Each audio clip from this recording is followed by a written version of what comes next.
بسم اللہ الرحمن الرحیم۔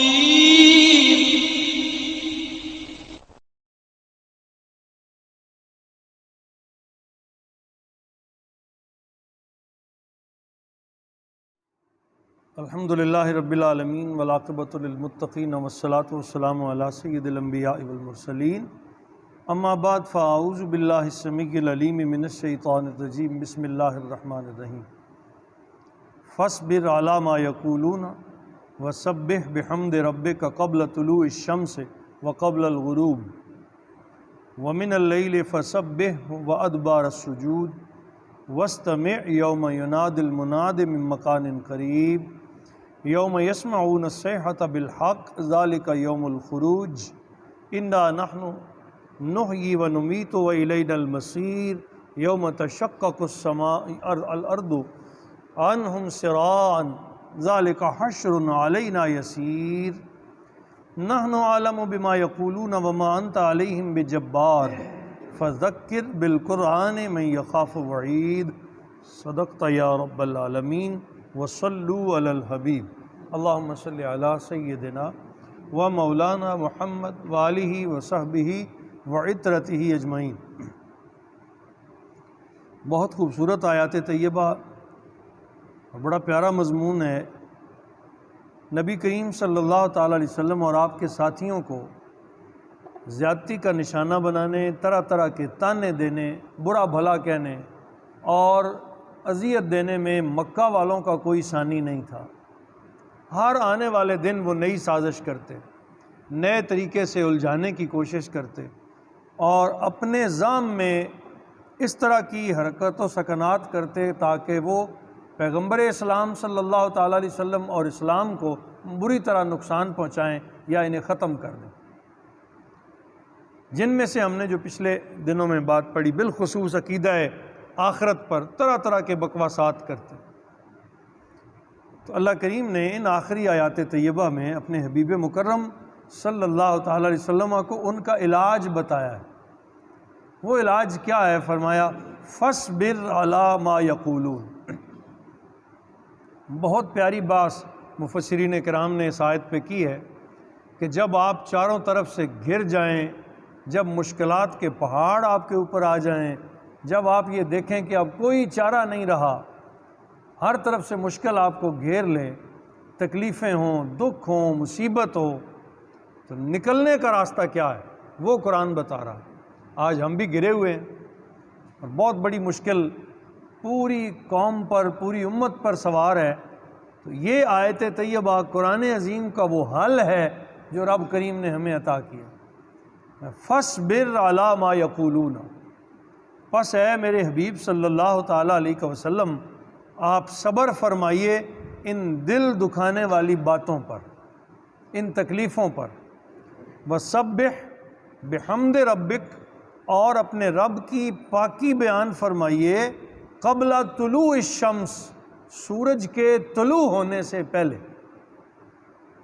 تسبیح کرو، ذکر کرو اللہ کا سورج کے طلوع ہونے سے پہلے، یعنی وقت فجر میں، وقبل الغروب، اور غروب آفتاب سے پہلے یعنی عصر میں، جس وقت میں آپ اور میں بیٹھیں۔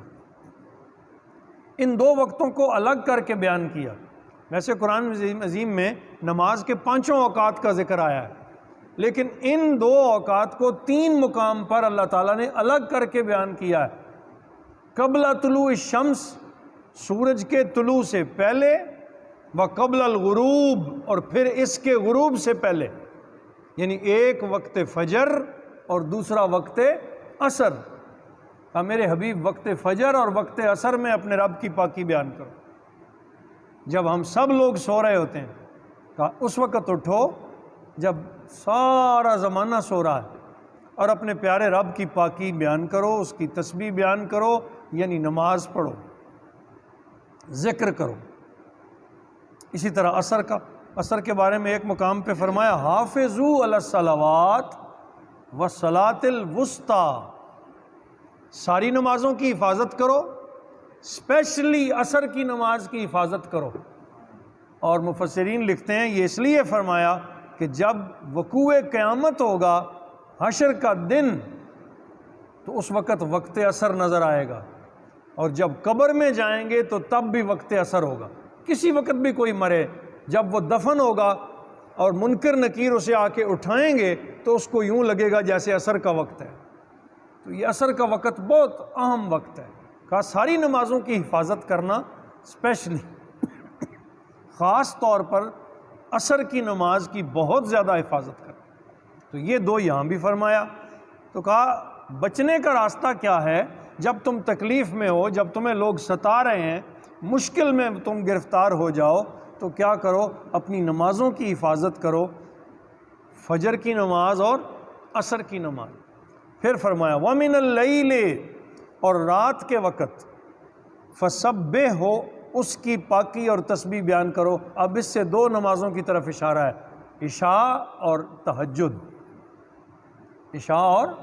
عشاء کو رات کی نماز کہا گیا ہے، اور تہجد کو رات کی نماز کا۔ فجر رات کی نماز نہیں ہے، عشاء اور تہجد یہ رات کی نمازیں ہیں۔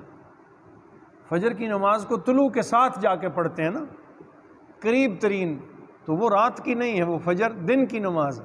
تو کہا وَمِنَ اللَّيْلِ فَسَبِّحْ، ہو اور رات کے وقت بھی اس کی پاکی بیان کرو اور اس کی تسبیح کرتے رہو، وَأَدْبَارَ السُّجُودِ، اور نمازوں کے بعد بھی تسبیح پڑھا کرو۔ نمازوں کے بعد بھی، اب یہاں نماز مراد نہیں، یہاں تسبیح مراد ہے۔ تسبیح سے مراد کیا ہے؟ اللہ کے اسماء کا، اللہ کے ناموں کا ذکر کرنا، نبی کریم صلی اللہ علیہ وسلم پر درود و سلام پڑھنا، پاکی بیان کر، اللہ تعالیٰ کی کبریائی کا بیان کرنا، الوہیت کا بیان کرنا، ذکر کرنا، کلمہ طیبہ کا ذکر ہو، اللہ کے اسماء کا، ناموں کا ذکر ہو۔ ادبار السجود، اور نمازوں کے بعد بھی اللہ کا ذکر کیا کرو۔ جو خاص طور پر نبی رحمت صلی اللہ علیہ وسلم نے تعلیم فرمائے نماز کے بعد کے اذکار، رسول کریم صلی اللہ علیہ وسلم نے ارشاد فرمایا، جو شخص ہر نماز فرض کے بعد، فرض نماز کے بعد 33 مرتبہ سبحان اللہ، 33 مرتبہ الحمدللہ اور 34 بار اللہ اکبر کہتا ہے، اور آخر میں یہ کہتا ہے لا الہ الا اللہ وحدہ لا شریک لہ لہ الملک ولہ الحمد وہو علی کل شیء قدیر، تو اللہ تعالیٰ اس کی خطاؤں کو بخش دیتا ہے، خواہ وہ سمندر کی جھاگ کے برابر ہی کیوں نہ ہو۔ اتنے بڑے گناہ بھی ہونا، تو اگر فرض نماز کے بعد آپ، یہ تسبیح فاطمہ بھی ہے، حضور نے اپنی بیٹی فاطمہ تو زہرا رضی اللہ تعالی عنہا، آپ کو یہ وظیفہ عطا فرمایا اور آپ کی نسبت سے ساری امت کو ملا ہے، تو یہ تسبیح فاطمہ ہے۔ 33 بار سبحان اللہ پڑھیں، 33 بار الحمدللہ، 34 بار اللہ اکبر، اور پھر یہ کہیں لا الہ الا اللہ وحدہ لا شریک لہ لہ الملک ولہ الحمد وہو علی کل شیء قدیر، تو اللہ تعالیٰ بے پناہ گناہ بھی معاف فرما دیتا ہے۔ تو یہ خاص وظیفہ ہے جو کرنا چاہیے۔ آگے فرمایا وَاسْتَمِعْ یوم ینادی المناد من مکان قریب، اور کان کھول کر یہ بات سن لو، اب یہ امت کو پیغام ہے، اس دن کے بارے میں جب پکارنے والا قریب سے پکارے گا، ایک آواز آئے گی، قریب سے پکار ہوگی، یوم یسمعون الصیحۃ بالحق، جس دن سنیں گے لوگ ایک گرجدار آواز کو یقین کے ساتھ، ایک چیخ کو یقین کے ساتھ، سور پھونکا جائے گا، آواز آئے گی، ذالک یوم الخروج، وہ قبروں سے نکلنے کا دن ہوگا، وہ قبروں سے نکلنے، پھر دہرایا آخرت کو، قبروں سے نکلنے کا دن ہوگا۔ انا نحن نحیی و نمیت، بے شک ہم ہی زندہ کرتے ہیں اور ہم ہی مارتے ہیں، وَإِلَيْنَا الْمَصِيرُ، اور سب کو ہماری طرف ہی لوٹنا ہے، سب کو ہماری طرف ہی لوٹنا ہے، یہ مرنے کے بعد زندہ ہونا ہے۔ یوم تشقق الارض عنہم سراء، جس دن زمین ان کے اوپر سے پھٹ جائے گی جلدی کے ساتھ، نیچے قبروں میں ہوں گے نا سارے، تو زمین ان کے اوپر سے پھٹ جائے گی اور وہ جلدی سے نکلیں گے۔ ذالک حشر، یہ حشر ہوگا، علینا یسیر، ہم پر ایسا کرنا آسان ہے۔ تمہیں مشکل لگتا ہوگا، اللہ فرماتا ہے میرے لیے ایسا کرنا مشکل نہیں ہے، زمین پھٹے گی، سب کے سب نکل کے چل پڑیں گے، یہ حشر ہوگا۔ نحن اعلم بما یقولون، ہم خوب جانتے ہیں جو وہ ظالم کہتے ہیں، وما انت علیہم بجبار، اور آپ ان پر جبر کرنے والے نہیں۔ اے میرے حبیب چھوڑ دو ان کو، ان پہ جبر نہیں کرنا، یہ جو چاہے کہتے رہیں، اللہ لکھ رہا ہے، اللہ کریم دیکھ رہا ہے، اس کے آتا ہے، علم میں ہے جو وہ کہہ رہے ہیں، کہتے رہیں، ہمیں سختی کرنے کی ضرورت نہیں، وقت آئے گا خود جان جائیں گے، اس وقت ہاتھ ملیں گے کچھ نہیں ملے گا۔ فذکر بالقرآن من یخاف وعید، پس اے میرے پیارے حبیب آپ ان کو قرآن عظیم سے نصیحت کرتے رہیں، من یخاف وعید، جو میرے عذاب سے ڈرتا ہے اور خوف رکھتا ہے، اسے قرآن سے نصیحت کرتے رہو، اسے قرآن پڑھ پڑھ کے سناتے رہو، اسے قرآن کو سمجھا کے بتاتے رہو، تاکہ وہ اللہ کے خوف سے اس دن کو یاد رکھے اور قریب قریب قریب ہوتا رہے۔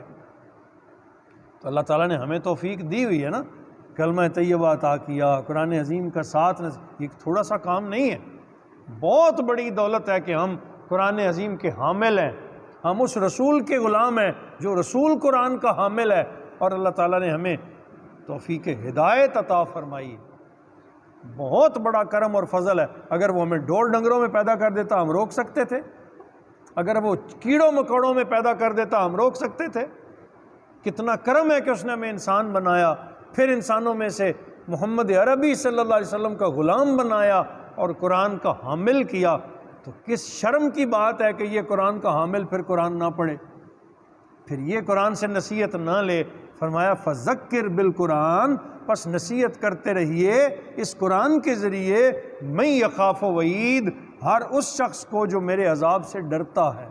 تو اللہ ہمیں وہ خوف بھی نصیب فرمائے، ہمیں قرآن کی سمجھ بھی عطا کرے۔ سبحان اللہ والحمد للہ ولا الہ الا اللہ واللہ اکبر ولا حول ولا قوۃ الا باللہ العلی العظیم، وصلی اللہ تعالی علی حبیبہ اجمعین۔